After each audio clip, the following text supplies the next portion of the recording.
All right. Good evening, everybody. My name is E.R. Anderson. I'm the executive director of Charis Circle. Charis Circle is the nonprofit programming arm of Charis Books, and Charis Books is the South's oldest independent feminist bookstore.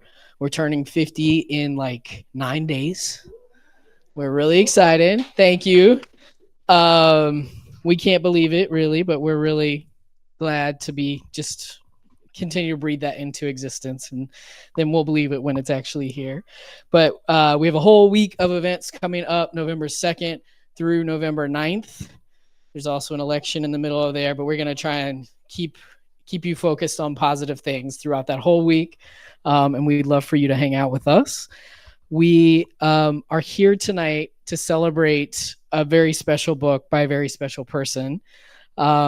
This book is by my friend from college, Nikkya Hargrove, and it is something that I've been hearing about for a long time, and so it's really, really special when we get to bring celebrate the birth of a book into existence. This book is called Mama, a Queer Black Woman's Story of a Family Lost and Found.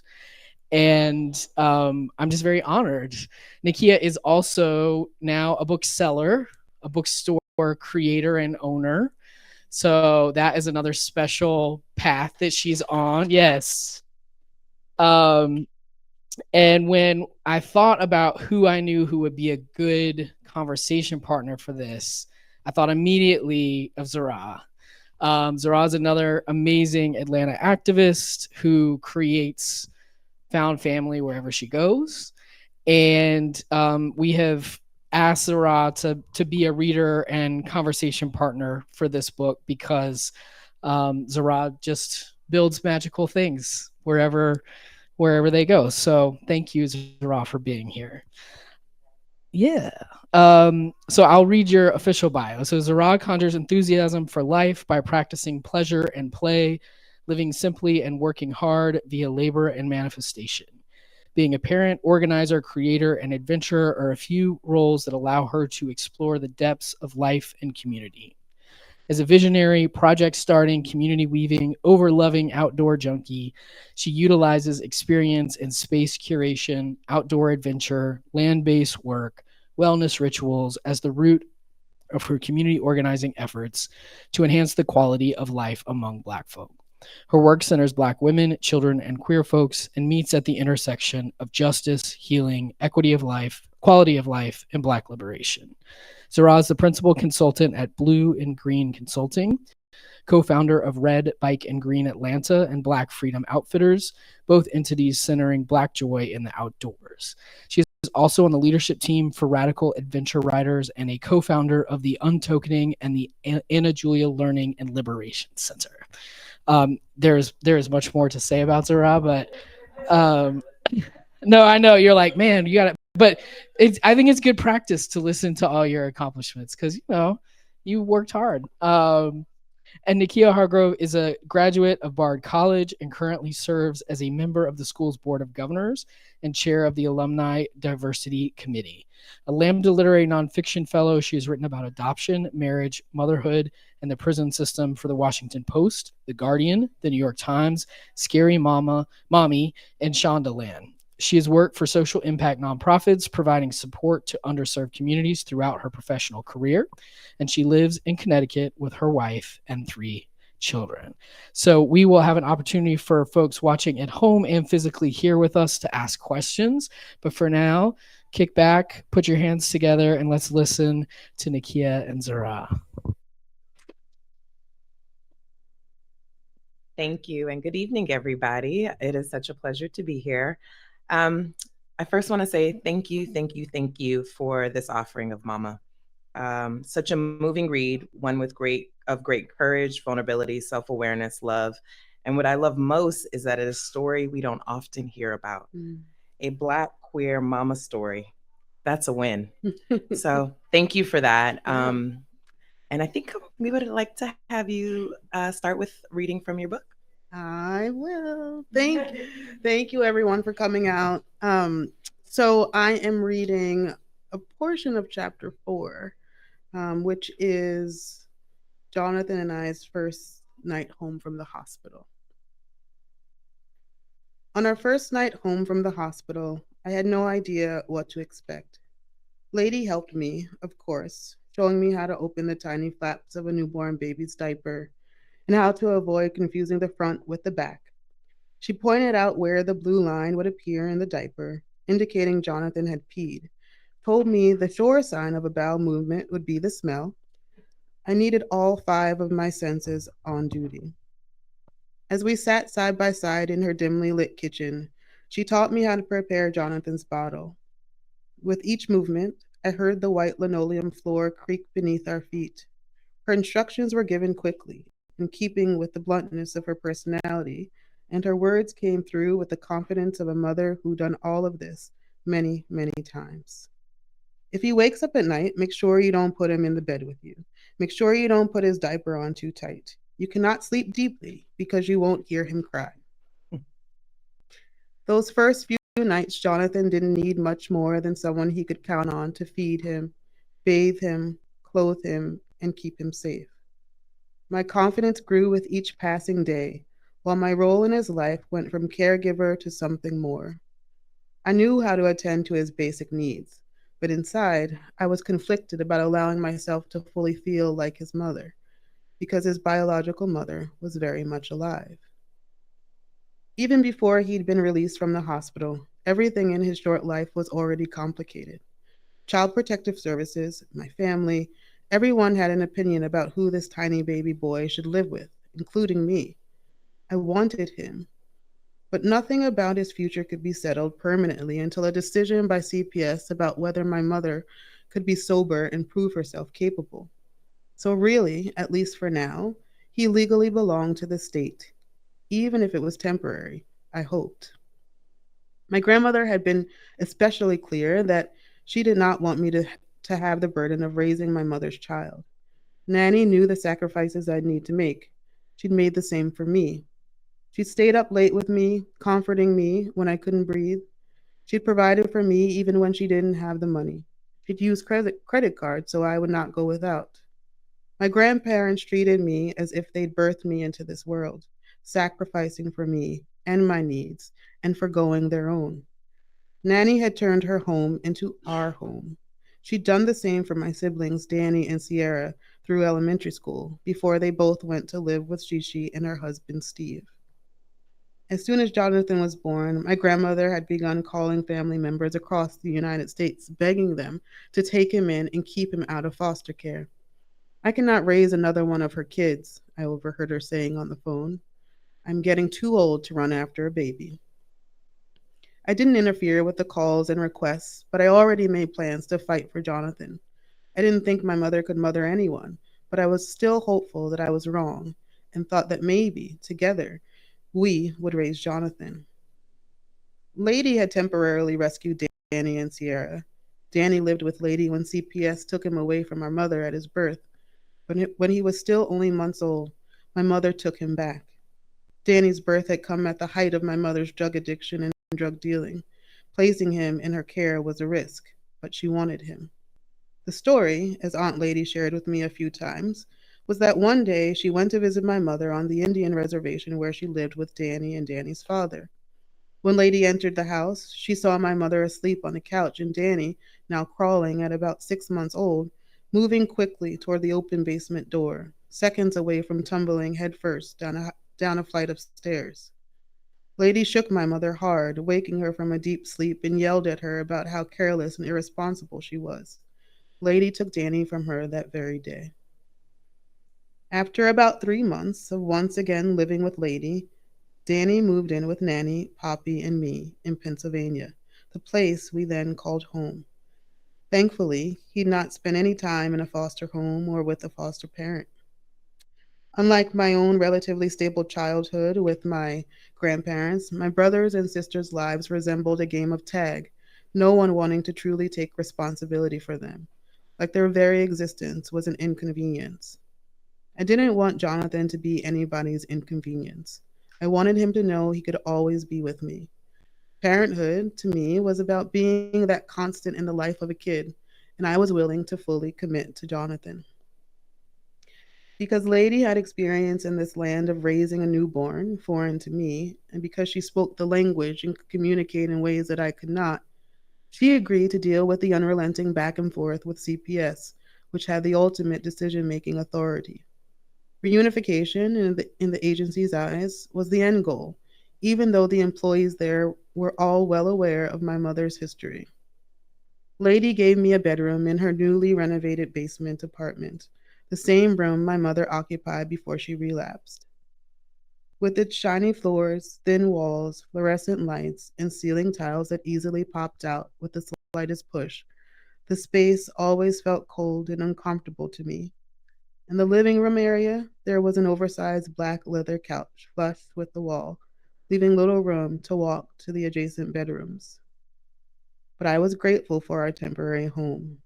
It would do until I could figure out what was next.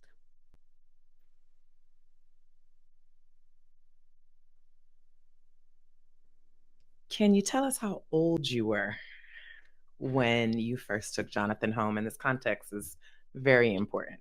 I was 24. 24. And what were you doing the day before? It's such a drastic from one day Yeah.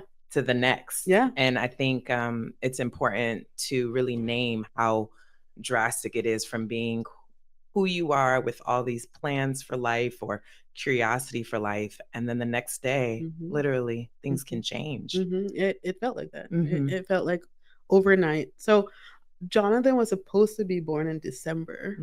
And because of my mother's relapse, he was born a month early. Nonetheless, my plan was to start a pre-med program because I wanted to become a doctor. And in retrospect, I'm glad things have turned out the way they have. We tend to be. But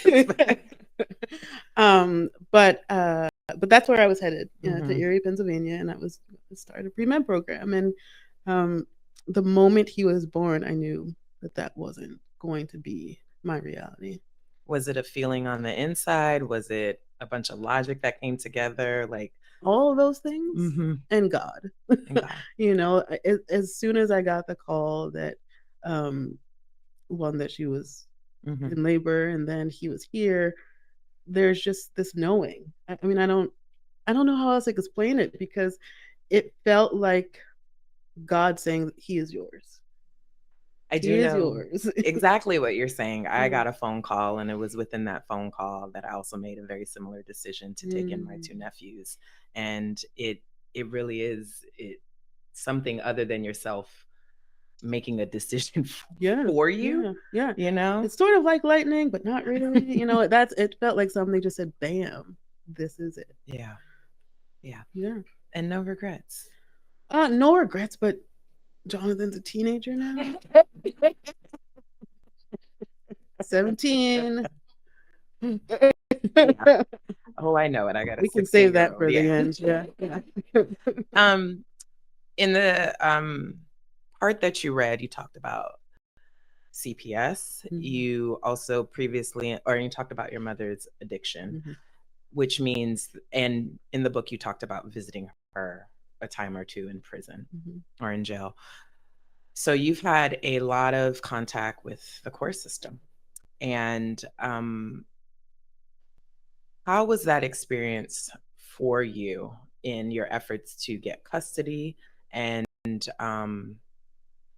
how did it land while you're experiencing it? And then how does it land in retrospect? That's a tough one. So every time I went to visit my mom in jail or prison or rehab, every single trip felt different. It still felt shameful, but the experience was different because we had different guards, we had different staff. The process was slightly different. So going to see her those early days, it just felt different. When Jonathan came into the picture and I committed to taking responsibility of him, it was me in the hot seat that my mother normally sat in. And I didn't know how to handle that, so I relied on Auntie Lady, and I'm like, what do we do? She held my hand, through that whole process, because I didn't know how to handle Child Protective Services. I did know if you don't explain things in the proper way, your kid could be taken away. And I never wanted that for Jonathan. And so we were really a team in those early days. And now looking back on it, I don't want to have that experience ever again.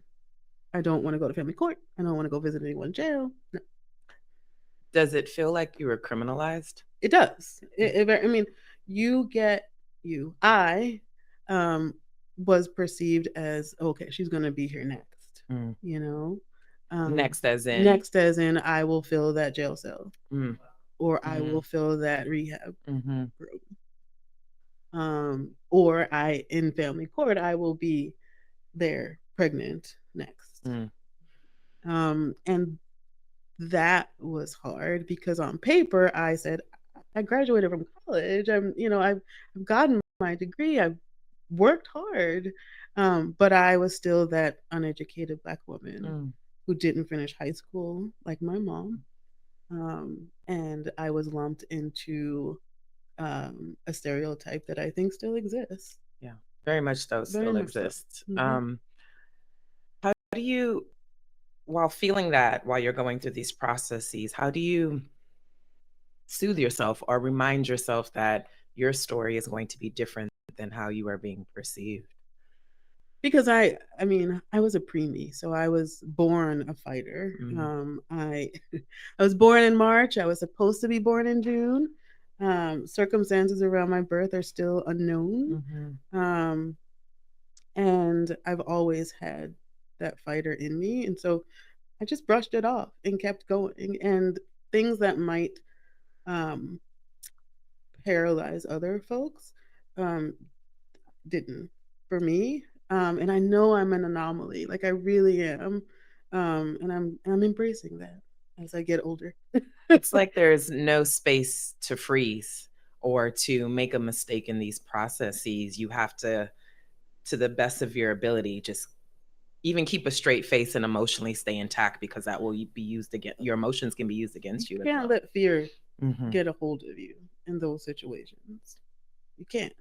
Because the moment you do, the moment you slip, the moment you show a slight weakness or you stutter or something, everyone's watching and they're going to remember that. And that leads me to being a Black queer woman. Which I think is one of the most beautiful titles or identities to hold. I am biased, but hands down. Yeah. How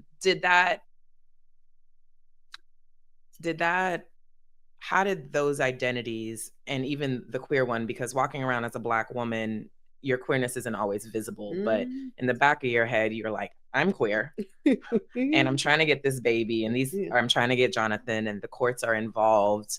How did you maneuver that with that identity or the fear of what might occur because of being queer? Another great question. So I came out in high school. I came out very early. Yes. And I was very confident in my coming outness.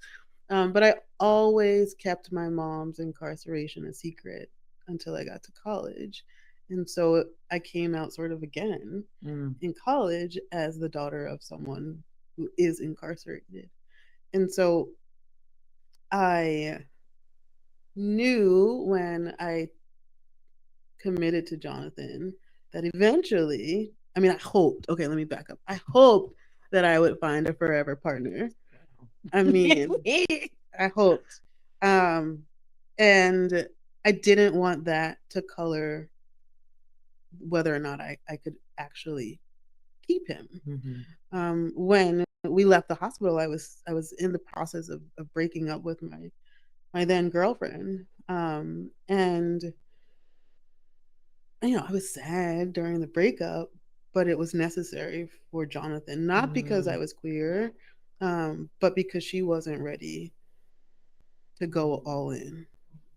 And that is the person I needed beside me, because it everything with Jonathan lasted 8 years. 8 years in terms of getting to his adoption day. And those 8, there's so many places to go with what you just said. We're going to hold on the forever person, because I think what also feels really important is that your mother transitioned during this process, or within those 8 years and very early on. And I know when I inherited my children and committed to them, I didn't have a mother. And it's the only thing a person becoming a parent wants is a mother or a mother figure. And you have your own nuanced and challenging relationship with your mother. You now have Jonathan, and your mother transitions, and you're 24, 25. 25 when she passed.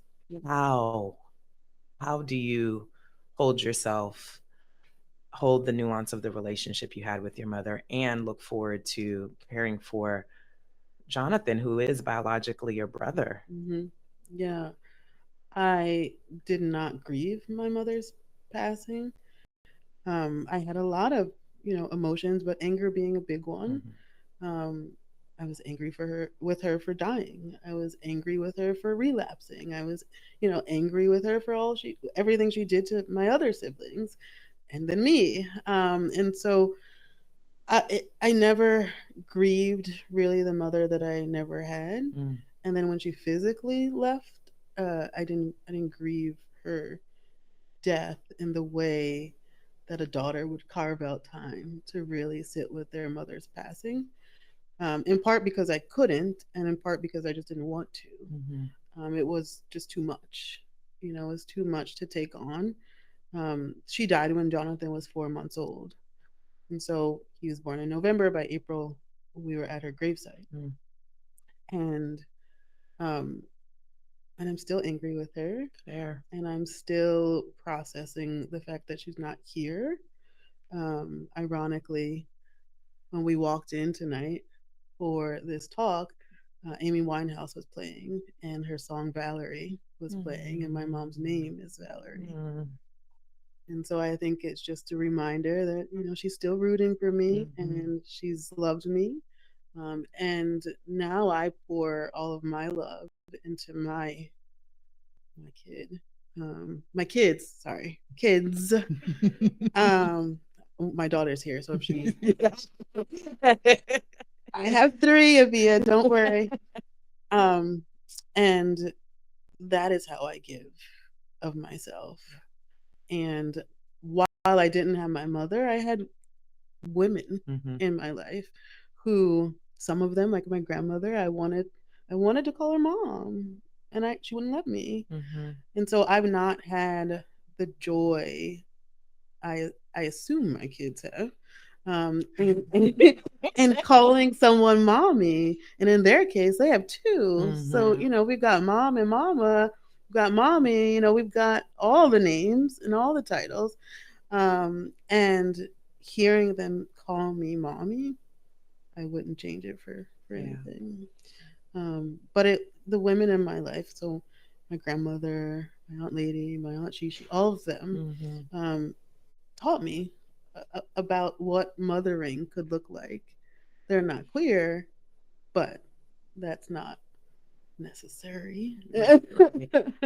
And that brings me to what the word that keeps coming to my mind is kinship care. And what is culturally relevant to Black folks in the States and the Caribbean and probably everywhere in this world is we take in each other without a second thought. When the opportunity arises, if you are able to, you do it, and with great sacrifice and with great grand reward at the same time. And when you talk about your grandparents being your parents, and you talk about your aunties and how they took in your siblings, it's like you come from a family of kinship care, and you too have carried on that tradition as well. And I think that is something that doesn't get enough credit. I know when I took on when I inherited my children, it was like, oh, that's just what we do. And it's like, yes, it is just what we do. And it is a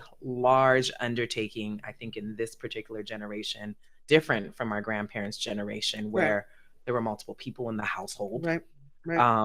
there was always someone to care for children. Right. And I think by the time we became more independent, and it's a little harder. So if you could speak to the drive to Virginia and the short time that you weren't with Jonathan as you gathered yourself and started to have a relationship with the person who became your forever person. And also just to understand what you were undertaking. There was a period of time where you got to do that away from him. There was. I think the sacrifice that we make to make space for those children is one that is not talked about enough. And two, I think now in retrospect, not taking enough time to be in that moment, knowing that it's going to pass, right? So Jonathan's not a toddler anymore, even though he has teenage tantrums. It's forever. Okay, so I needed to make a decision when Jonathan was about, I'm forgetting, maybe 5-6 months old, maybe a little older now. I'm totally forgetting. I'm much better in the morning.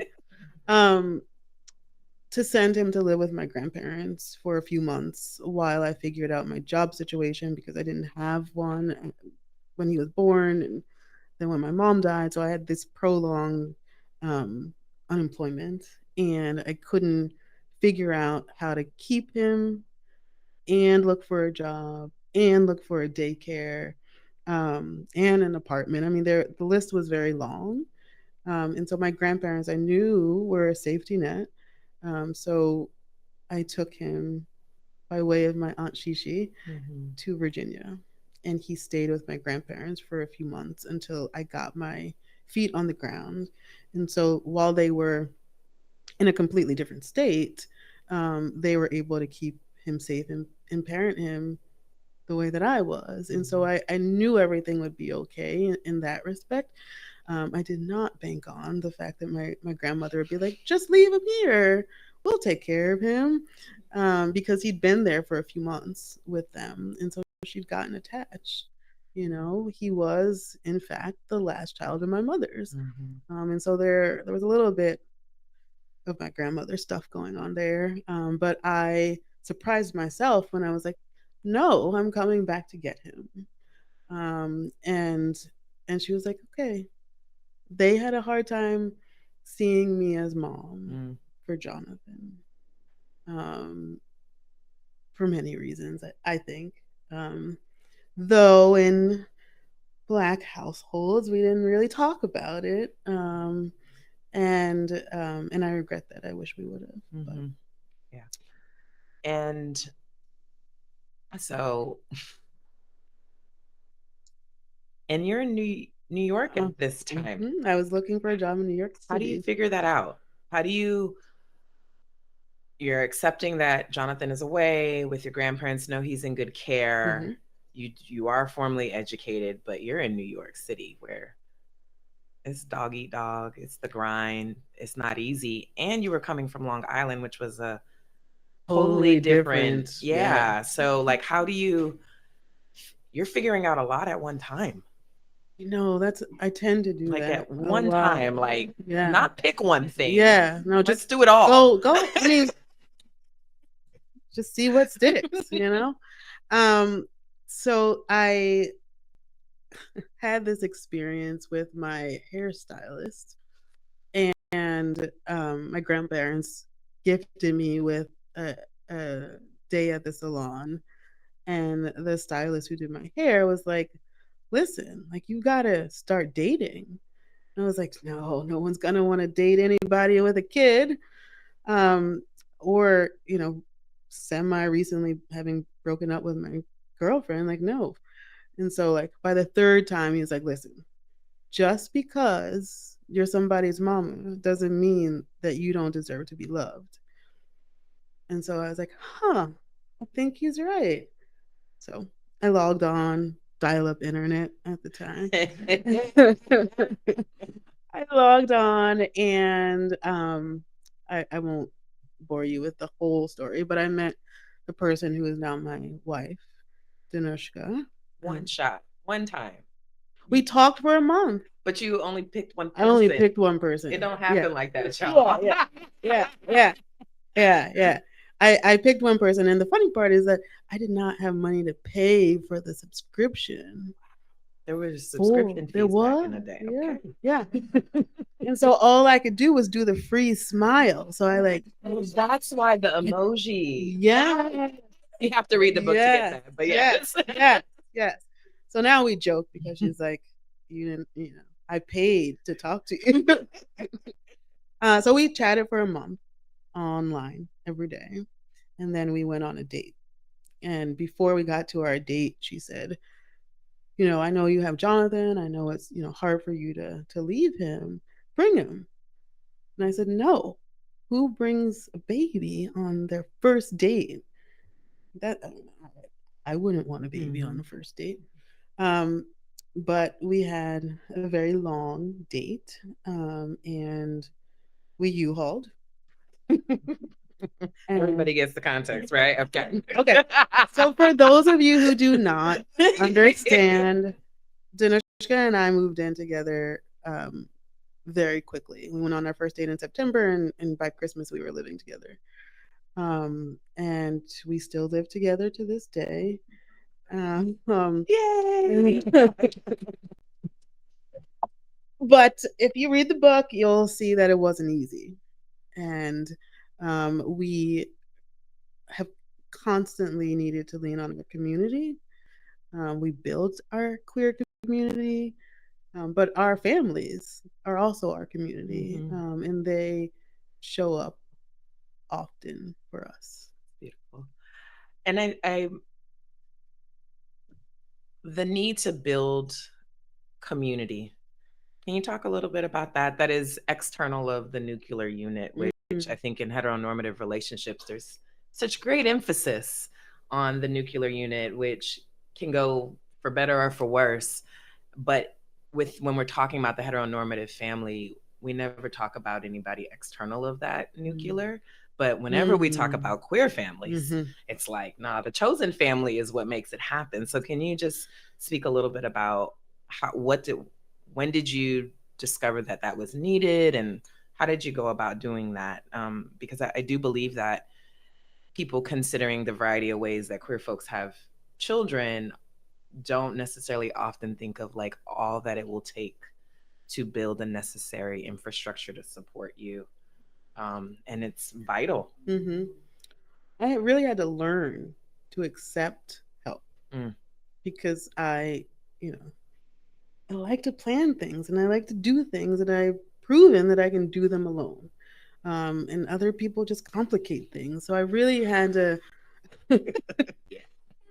lean into accepting help. And it started when I was at Bard, when I came out as Nikkya, whose mother is in prison, and I go visit her on the weekends. And so I trusted my close friends with that information, and they never turned that against me, if you will. And then also at Bard, there was a very strong queer community, and we showed up. We may not have all been super duper close, but we showed up for one another to the extent that it was appropriate, obviously.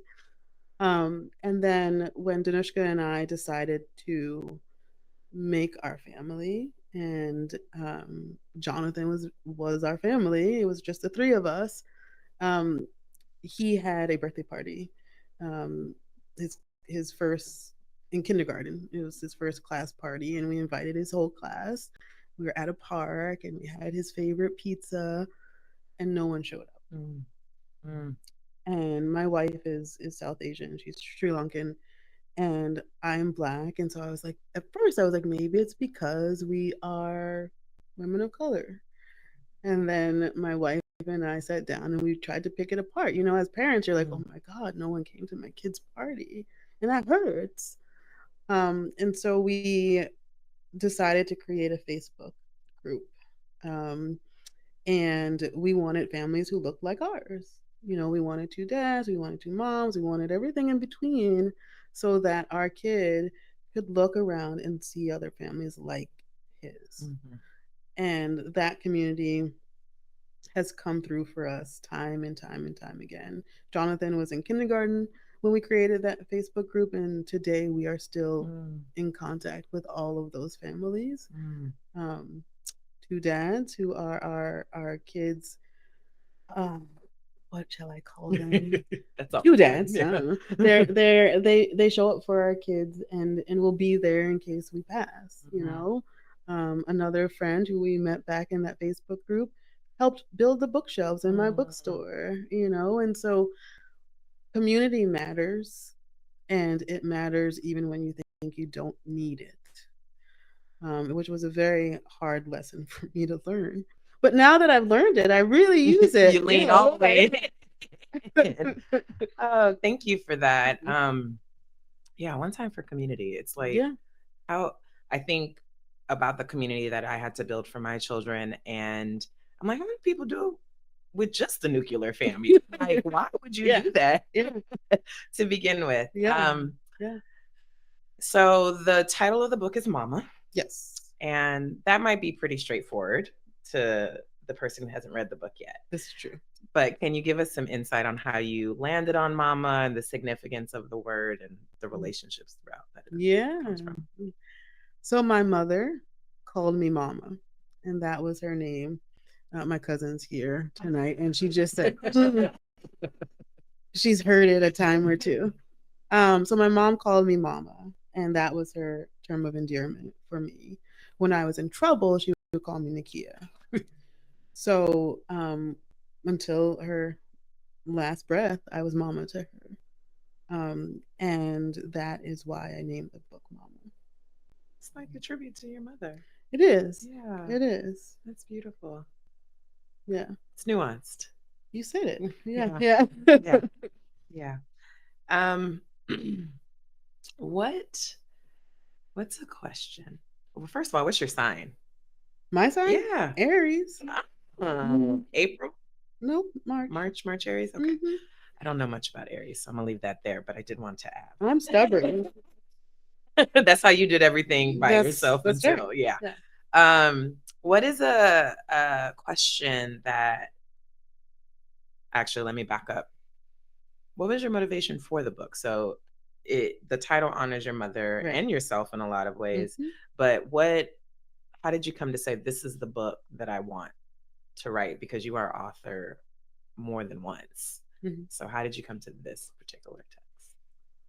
I didn't want people who are involved in the criminal justice system, whether you're the incarcerated or you're the child of, to feel like no one else went through that experience.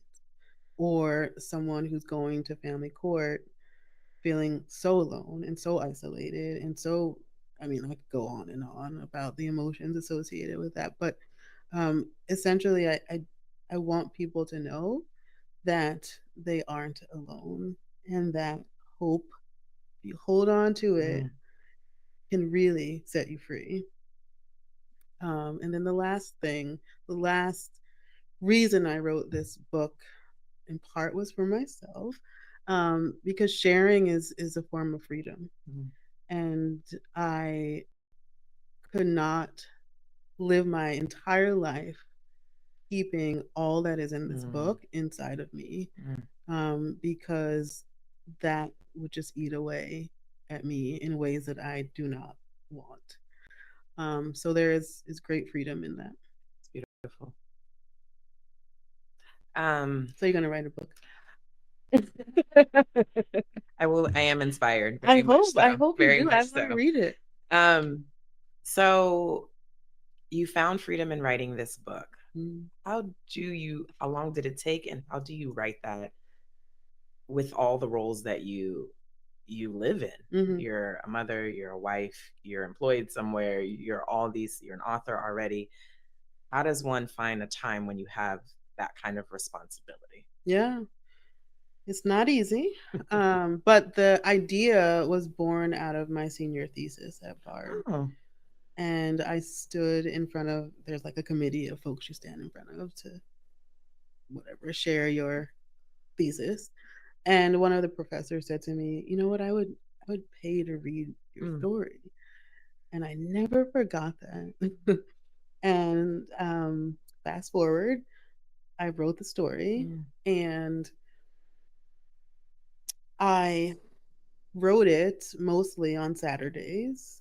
If I could squeeze in some time during the week, I would wake up before I had twins, um, who did not let me wake up without them, um, at like 5 in the morning, and I would write for an hour or two before I would start my day.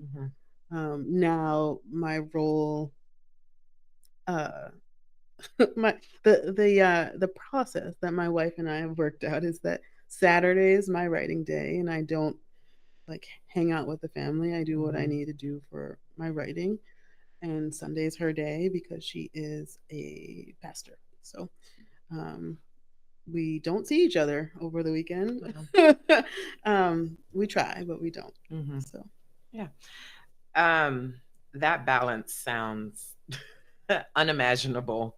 Well, it sounds unimaginable to be able to figure out how to balance that, but it worked. It worked multiple times. It worked, and it also, oddly enough, I don't know who's married here, but marriage is hard, and parenting together. Said the crowd. My cousin again.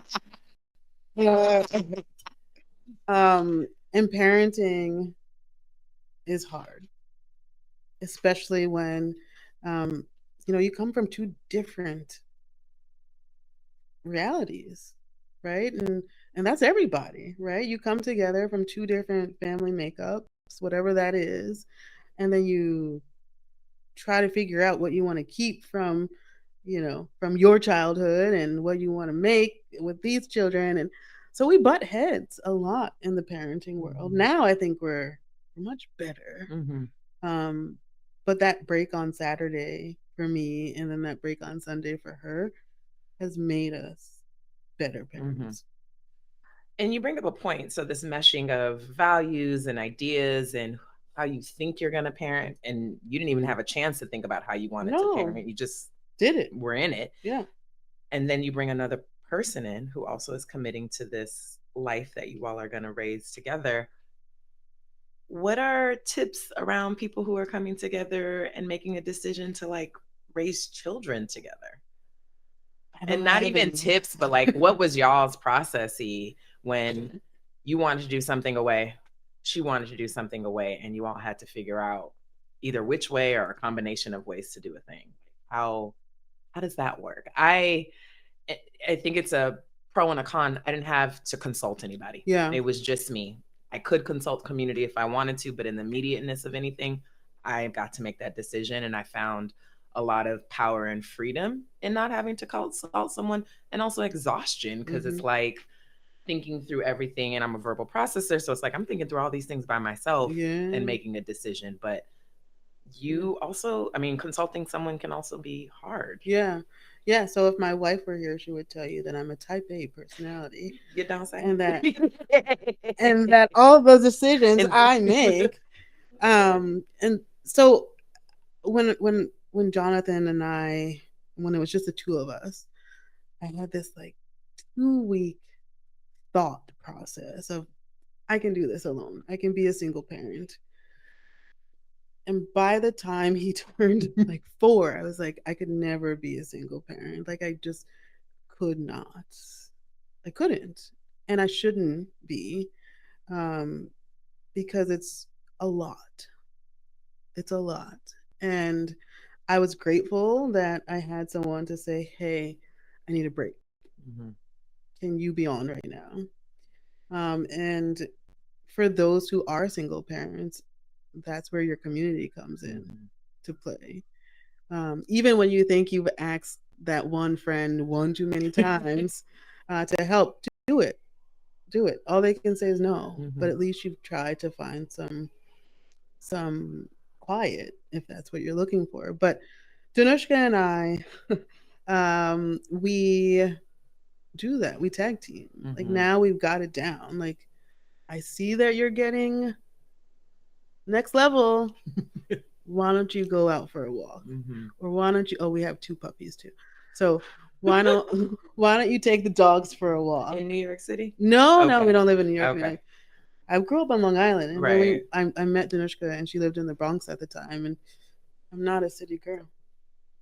Understood. It takes a And special with the whole person. family, it's Yeah, I mean, as soon as Jonathan started school, we're like, we gotta go. oh, that's right. Yeah, yeah. Connecticut. Is that Connecticut. where you still are? Yes. Okay. Yeah. Okay. And with that, what so you said that your wife is South Asian, Sri Lankan to be specific. You're African American, families, being queer, you're married, and you have more children. How does this all come about? Or, yeah, how does that all come about? Was everybody accepting? Were there challenges? Was there fear? What were the emotions? Yeah, every life experience has a challenge. Sometimes multiple challenges.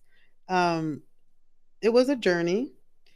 When I came out, my aunts and my uncles, they were hesitant to accept this Nikkya. They had their dreams for me, and I had my own dreams for myself. And my grandfather took me on my college tour visit, and he's a quiet guy, or he was a quiet guy. And so we're on this tour, and the tour guide says, the biggest party on campus is called Drag Race. And so, of course, I'm like, oh, what's Drag Race? And so, Race is a party in which folks of the opposite sex take another person of the same sex to, right, to Drag Race. And I was like, this is the place for me. I'm gonna go here, and that's that. And my grandfather said nothing. I'd been out by this point, and when I brought Danushka, when I introduced them to Danushka, they loved her because she loves God, and my grandparents love God. I spent every Sunday in church for hours. And when they met Danushka, they were like, oh, thank God. At least this person, she might be a woman, she might be South Asian, but she loves God. And that really set Danushka apart for them because their grandchild would now be surrounded with God. And that was huge for them.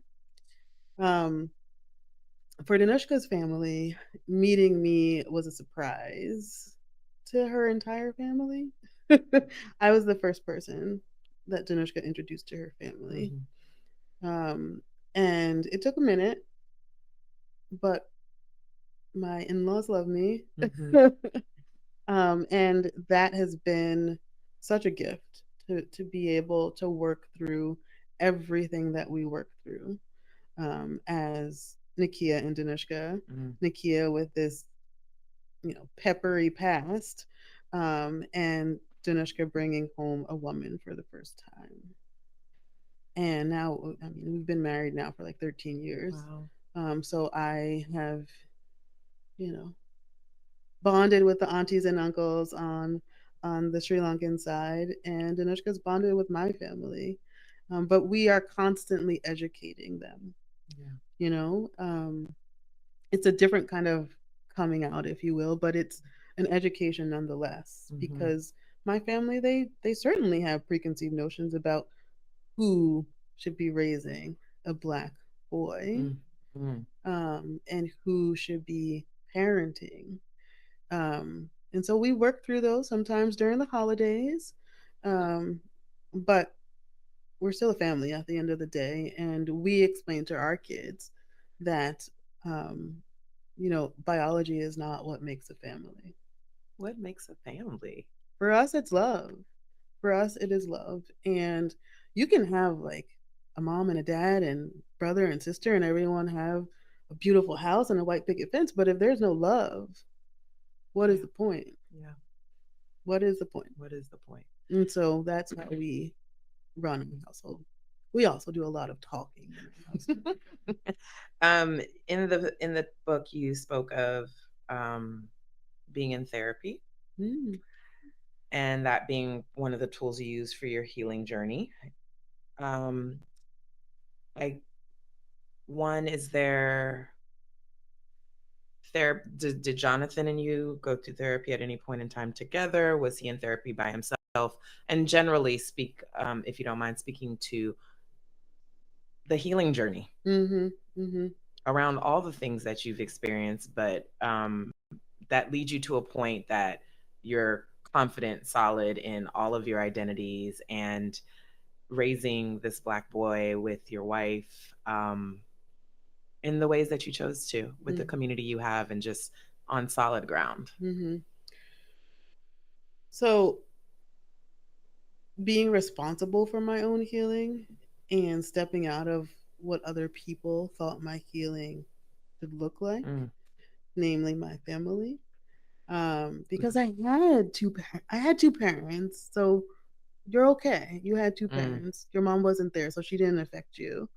Was sort of the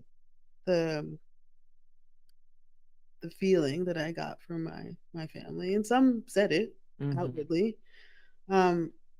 But it was, I would say, when I got married, that I said, you know what, this is my journey and my journey alone. And that's when I took responsibility for my own therapy. In terms of Jonathan, we put him in therapy alone at first, play therapy, kindergarten, first grade, something like that.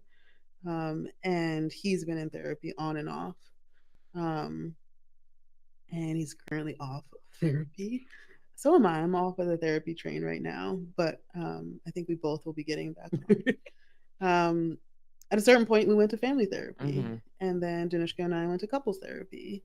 And every time we made the decision to go, it was needed. Yeah. And something that all of your stuff comes up when you have children. Yeah. Like things you didn't know were going to be a thing, things you couldn't have imagined were going to be a thing. Like you are faced with yourself in ways that are unimaginable. And therapy is definitely not the only way, but it's like, if, you met parts of yourself you had never, did you meet parts of yourself you had never met before? You've been there. Yeah. Yeah. I mean, there is no other way to parent without looking at yourself in the mirror. If you want to do it the way that I guess that you set out to do, I didn't want Jonathan to ever have to go visit anyone in jail or prison or rehab. I didn't want my kids to not know where I was, right? And so those things are very important to me, but those are also pieces of my trauma that I am bringing into the present. So I take my little blue pill for my anxiety that I need to take, which I pushed aside for a while. I'm like, I don't need any medication. I've done fine. Made it this far. 35 years or whatever it was. And I'm all right. I'm still standing. But it helps. And for us, and I don't really like this word, but I'm going to use it. We've normalized taking care of ourselves, each individual. So our girls have the opportunity to go to therapy if they want to go to therapy. And we drive them and we sit there in the waiting room and they go. And then they have the decision, they can make the decision not to go. It's sort of their call. And that is one thing I really love about what we've created in our home. Danushka, and I'm going to go out on the limb and use a little bit of a stereotype, but we do a lot of talking because of Danushka. And she's a pediatric hospital chaplain. And so she talks a lot. But also her family in South Asian culture, you talk things out. And it could be your in-laws and you, and you're sitting in your living room and you talk things out. And that's not something I grew up with. And so that is a welcomed addition. I mean, I have my moments, but I value that. And I learn a lot from my wife, and she learns a lot from me in my type A personality. And your children are in practice and welcome and invited to also talk through the things that are coming up from them in any aspect. This is true. and then sometimes they remind us of our stuff, you know. And that is the challenge I'm facing right now. You know, When they use the call tools us. against Oh, you. yeah. Favorite Yeah. part. Like, well, you said, yeah, I did say that, but you still need to take a shower, you know? Very much so. So what is life like now for your family? How does Jonathan feel? Like, how does he express what he's experienced up until this point? And then how do you fold in the twins? Like, because also a lot of attention is on your relationship with him. How does the household function with everything that's going on or has gone Yeah. on? So Jonathan is 17, and I said, you know, the book is here. Why don't you read it? And he like pushed it aside for a few weeks, Mm-hmm. and then he read 95% of it, and so he's not finished. But he did come to the book launch that I had when it came out on October 15th. And he came up and he gave me a hug and he cried. Um, so I don't know if he heard me read it for the first time or he just actually like it really set in for him. We have yet to sit down, he and I, and really talk about every chapter. So I let him come to me when he has a thought about whatever is in the book. He's reposted things that I've posted on Instagram, so I know like he's excited about it. Otherwise, I wouldn't know. Fair. Teenager. And the girls have told me that they're not in the book. Mm-hmm. So when's the next book Well, you know? So I'm working on another book that will include bits of them, but it will really focus on my diagnosis. At 37, I was diagnosed with complex PTSD as a result of my upbringing, and I'm going to tell that story. Yeah. But we're a busy household. We're busy. We're always on the go every day. So, do you all just, and I ask this because it's the variety of cultures. What are some of the traditions y'all have? we eat. Yeah. We do a lot of eating. I'm the cook in our household, but then I nagged my wife so much that she's now cooking. And so we eat chicken curry a lot. I dabbled with vegetarianism and can't do it. So we eat a lot of fried chicken, like a couple times a month. But we we'll sit around the table and have dinner when we're lucky. And because we're a family who talks a lot, and we have these little conversation cards that we go through during dinner. And one of my daughters will like load up. She puts them under our placemats, and she puts like 3 cards per person. And I'm like, we can't go through all 3 per person. There are 5 of us. But she always manages to get the easy question. Of course. Did you all create this deck or was it a purchase deck? No, it's a purchase deck. Yeah. That's really cool. Yeah. It's fun. I mean, you learn a lot. Yeah. We went to Sri Lanka 2 years ago and she took them to Sri Lanka and she like whips them out. I'm like, this is the first time we're meeting this cousin. We're not going to talk about how liberal Let's they just get to it. I like it. Just rip the Band-Aid off. Yeah. All right, a couple more questions. What is a question that you wish people asked, or something you wanted to talk that you often want to talk about more that doesn't get that space, if there is anything?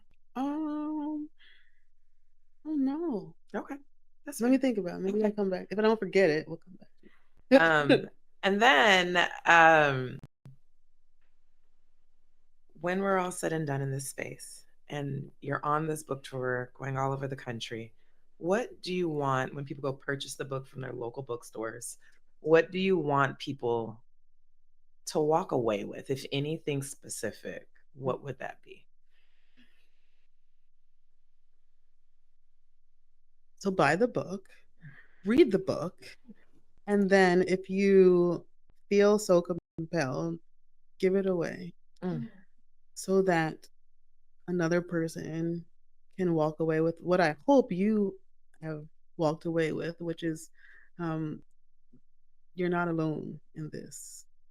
You're definitely not alone in this. And I say this because we're all going through something. And I cover a wide array of somethings in the book. Um, but never feel like you are lost on an island. Yeah. Because it's a lonely place to be.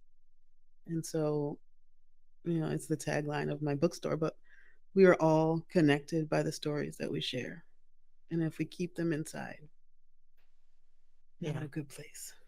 Thank you for that. And I personally, in reading the book, our stories are similar in so many ways and very, very different. But the similarities are ones that I'm like, oh, great. There's literally a book and a person that has had similar enough experiences down to our identities. And it is very just reassuring, and it makes you feel seen, and super grateful that you exist and that what you have done, that you've did what you did. Thank you. It is remarkable. Remarkable. I won't cry. But are there any questions from the audience? Here comes KR with ER with Hi, I have two questions. One is a question because I was like, oh, what kind of question is that to ask somebody who just came out with a book? And so the first question is, how have you have you nurtured also this dual relationship of mother and sibling, in your kind of raising your brother, right? And then the other question is kind of looking at that question is like, how is it having written this book and thinking about the questions of that folks would ask, that's not so much about the book or the writing of it, but basically trying to get in your business. Okay, I'll answer the first part. Jonathan never felt like my brother. Not once. Not for 1 second. Not even when he was in utero did he feel like my half sibling. And I've only ever known him as my son, and he's only known me as his mommy. And so I don't play that dual role with him. And that's just been how we roll. I like to say that I'm an open book. And if you ask me a question, I will give you the answer. And then when there are things I don't want to answer, I won't. Hey, well said. Any other questions? Well, one of the things that we like to talk about at Charis is the shelf, and especially now that you're a bookseller yourself, it's like, where do you, as a writer, often you can't be thinking about where your book's going to be on a shelf because you'll freak out and not be able to write your book. But now that your book exists as an object in the world and you get to have the pleasure of it being outside of you, where do you hope kind of it exists on a shelf, like with other writers, with who are your people, right? Living and dead. Like, they don't have to be contemporary, but who are your shelf mates? I like that. I don't know if I have a great answer, but I like that question. The day the book came out, I texted everyone. I was like, go to your Barnes and Noble and see if it's there. Go to your local bookstore and see if it's there. And they did. And it wasn't in the place that I thought it would be. One was like in the queer section, one was in the new memoir section, one was in the Black section. And so, sure, it fits into all of those places. But it's not a singular queer story or a singular Black woman story, you know? I think my shelf mates, though, I think my shelf mates would be like Viola Davis and Catherine Schwartz, and Jeanette Walls. Love that. Well, why don't we gather? Well, let me make sure we don't have any online folks. Sorry. Let me not exclude our online folks.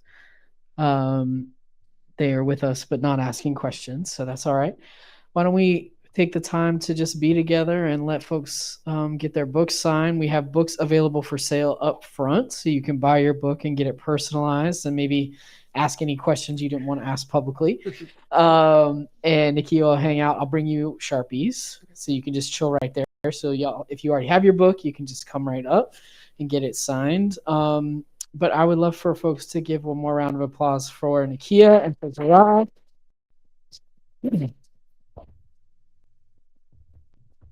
I'm so excited for you. I'm so excited for this book. I'm excited for whatever book comes next. But this is really important to have in the world, and it will be on many shelves. Thank you. Thank you. And for our folks watching at home, you can click the teal button to buy Mama from Charis. We really appreciate it when you buy your event books from us. So thank you so much for hanging out with us tonight.